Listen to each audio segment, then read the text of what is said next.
जय हिंद दोस्तों, मैं सब इंस्पेक्टर श्वेता। आज की वीडियो में हम बात करेंगे कि कैसे अंग्रेज अपने आप को इतना पावरफुल कर लिए, फ्रांसीसी डच अपने व्यापार को इतना कैसे बढ़ा लिए, जब भारत में इतनी बड़ी सत्ता औरंगजेब या उसके पहले जहांगीर और अकबर अपना बना के रखे हुए थे, सबको जोड़ के रखे थे, वो कैसे बर्बाद हो गया, क्या कारण रहा, उसके बारे में आज हम सही से बात करेंगे। चलिए देखिए, उसकी शुरुआत करते हैं। जहाँ पे मुगल सत्ता को अकबर, जहांगीर, शाहजहां जैसे महान राजा लोग एक साथ जोड़कर पूरे भारत को लेके चला लो, किसी का मन नहीं दुखाए लो, राजपूत से भी दोस्ती किया लो, मराठा से भी दोस्ती किया लो, सिख से भी दोस्ती किया लो, सबको साथ में लेके चला लो। लेकिन बाद में जब औरंगजेब बैठता है ना, इतनी सनकी था, ये अच्छे से काम नहीं करता है, बस ये सोचता है ना कि धार्मिक नीति अपने जो लगाता है ना, इतना भयानक लगाता है, जिसके द्वारा चाहता है कि सब हमरे धर्म में आ जाए सब।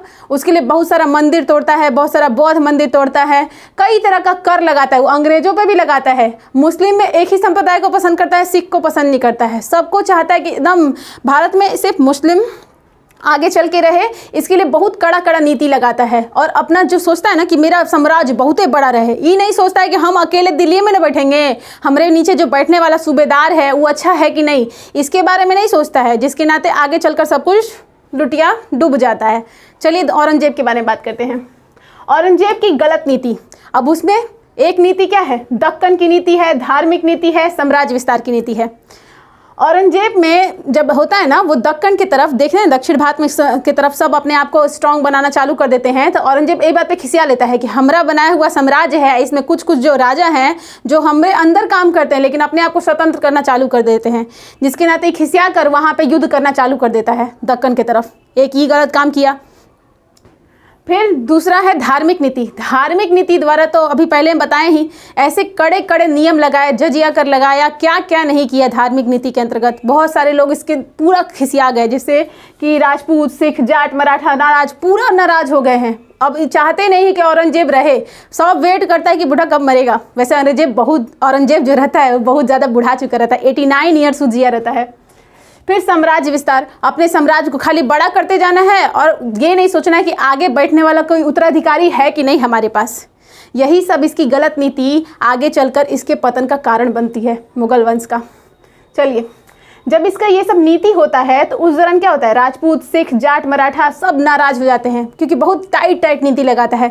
मराठा लोगों को अलग खिसिया देता है, सिख धर्म के जो भी गुरु रहते हैं, जिनको एक को तो मरवा देता है औरंगजेब, तो सिख एकदम खिलाफ हो जाते हैं, जाट से ये सब झगड़ा कर लेता है। तो यहाँ भी कई सारे साम्राज्य हैं, बंगाल के अलग अलग, सब एकदम चाहते हैं कि कैसे भी हम अपने आप को स्वतंत्र करें, लेकिन कोई दिखाना नहीं चाहता है, क्योंकि औरंगजेब बैठा है ना पावर में, कौन उससे भिड़ेगा। सब वेट करते हैं कि एक दिन तो एक दिन मरेगा ना, क्योंकि उसके बाद देखो जो मुगल वंश था ना, उसमें कोई सही कानून नहीं था कि एक के बाद ना हई राजा बन जाएगा। सब जानते थे कि आगे उत्तराधिकार का लड़ाई होने वाला है, जैसे ही मरेगा उत्तराधिकार का लड़ाई होगा, जिसके नाते हम अपने आप को सेपरेट कर लेंगे।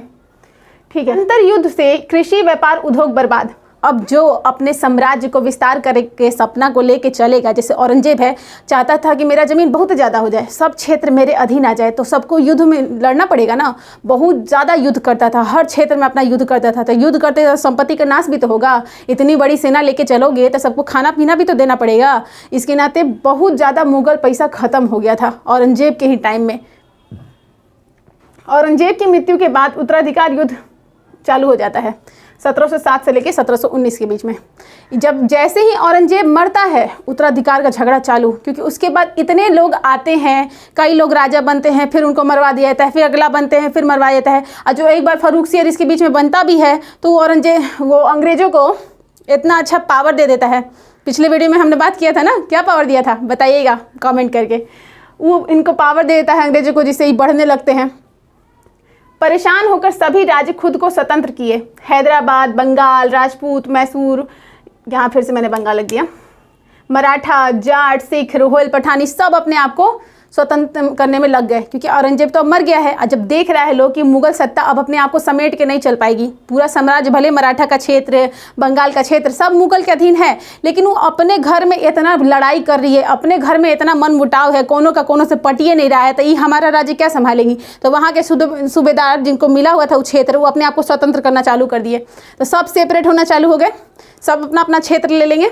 अब यहाँ से भारत एक हिस्सा में नहीं रह गया है, भारत कई हिस्सा में बढ़ गया है। पहले देखा जाए तो इतिहास में इसको भारत कहा गया है, लेकिन इसको कहा नहीं जा सकता ना, कई क्षेत्र अलग अलग रूप कहलाते थे। पहले एक साथ मुगल कहलाते थे, फिर अलग अलग बढ़ गए थे। बंगाल का क्षेत्र है जो खुद अपने आप में एक देश बन जाएगा, मराठा वाला क्षेत्र है वो जो खुद अपने आप में देश बन जाएगा।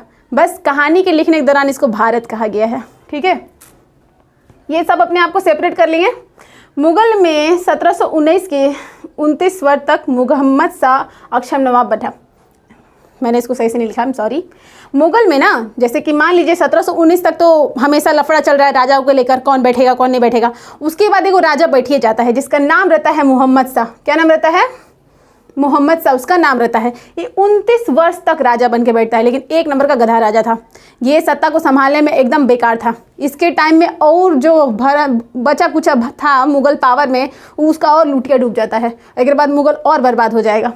इसी के टाइम में ना नादिर शाह आक्रमण करेगा 38 से 39 के बीच में। सोचो, मुगल इतना कमज़ोर हो गया था कि बाहर से कोई आके इस पर आक्रमण कर दिया। नादिर शाह आएगा 38-39 में, आक्रमण करेगा, राजा जे पे बैठल रहेंगे मयूर सिंहासन पे, ओकर उठा के लेके जाएगा और उसके साथ कोहिनूर हीरा भी जाएगा, बहुत सारा धन संपत्ति लूट दिया जाएगा। मतलब जब नादिर शाह का आक्रमण हुआ था ना, उबरा पूरा दिल्ली आगरा को जला दिया था। वो इतना लूटपाट मचाया था, इतना पावरफुल मुगल वंश जिसको कोनो सपोर्टो करने नहीं पहुंचा, सब छूट दिया। सब जो मरो, अपना सत्ता नहीं संभालोगे तब हाल बिगड़ेगा ही। तो बस नादिर शाह आक्रमण किया, उस वक्त बर्बाद हुआ ही। और सत्ता में कौन बैठे हैं? निपंगुर राजा मोहम्मद शाह। उसके बाद 48 से लेकर 67 तक में अहमद शाह अब्दाली का बार बार अटैक हो रहा है। 48 में आ जाता है, जहां 48 में कर्नाटक वॉर हो रहा है, पिछले वीडियो में हमने बात किया था। इसीलिए जब नीचे वॉर चल रहा है ना, तो नीचे वाले ऊपर वाले का सपोर्ट ही नहीं पाए, क्योंकि ऊपर वाले तो अपने लड़ाई में लगे पड़े हुए थे, तो क्या सपोर्ट करेंगे नीचे वाले को। तो 48 से लेकर 67 तक में अहमद शाह अब्दाली बार बार अटैक करता है। तो ये बाहरी आक्रमण काहे अटैक होता है? नादिर शाह आक्रमण करके आया था, फारस से आया था, इतना पैसा उसको मिला। और जब वो पैसा लेके वहाँ गया ना बाहर की तरफ, अपना अरब वाले क्षेत्र में, फारस वाले क्षेत्र में, तो वहाँ के सब लोगों का आंख लग गया, अरे गजब, यहाँ भारत में इतना पैसा पड़ा हुआ है।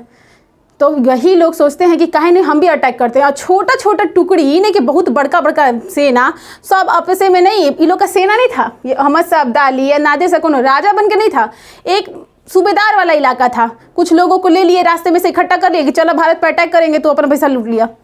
ऐसे करके सेना पहुंचती थी भारत, और यहाँ पे बैठी उठी सेना को हरा के सारा सामान लूट के चल जाती थी। अब बार बार भारत पे अटैक होते रहा, मुगल वाले उत्तर भारत की तरफ से अटैक होते रहा, और यहाँ पे सब मुगल बर्बाद होते गए।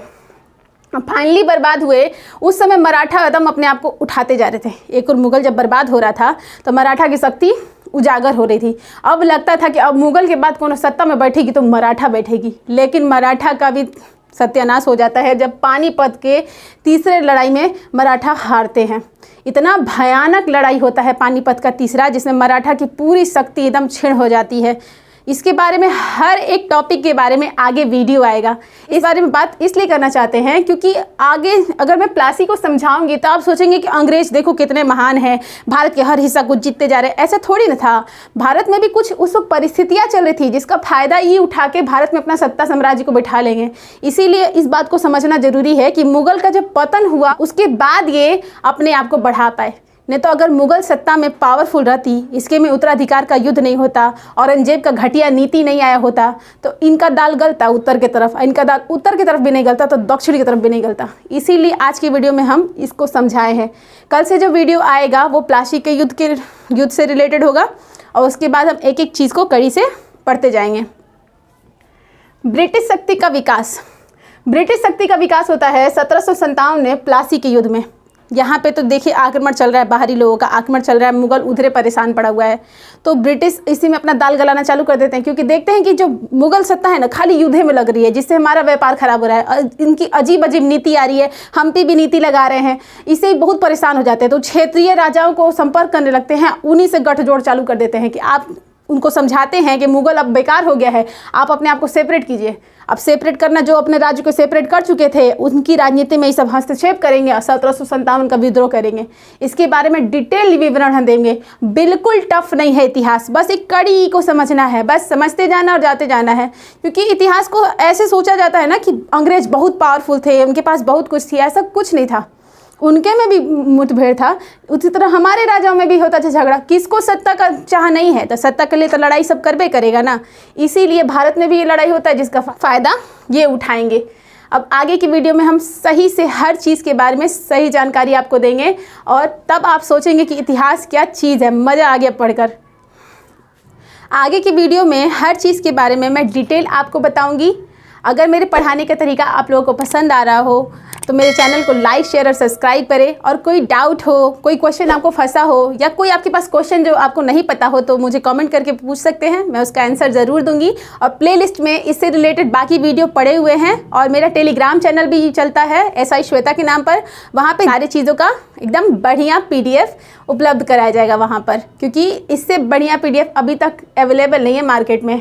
एक एक चीज़ को सही से लिखकर मैं वहाँ पे आपको उपलब्ध कराने में लगी हुई हूँ। धन्यवाद। जय हिंद।